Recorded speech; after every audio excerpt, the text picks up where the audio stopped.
How to adjust color contrast for camera filters on the Samsung Galaxy S25 series.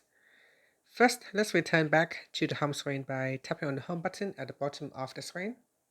And from the home screen, open up the camera app. Next, tap on the quick controls button. Now in here, you want to swipe across and then tap on the filter button. From here, swipe across and select a filter that you would like to use. Then go to the top here and tap on the contrast option. In here, you can adjust the color contrast by dragging onto the left or to the right. So here, drag on the slider bar to the left to decrease the contrast or to increase the contrast. And that's it. Finally, you can tap on the back key to go back to your camera view, or tap on the home button to return back to the home screen. And that's it. Thank you for watching this video. Please like and subscribe to my channel for more videos.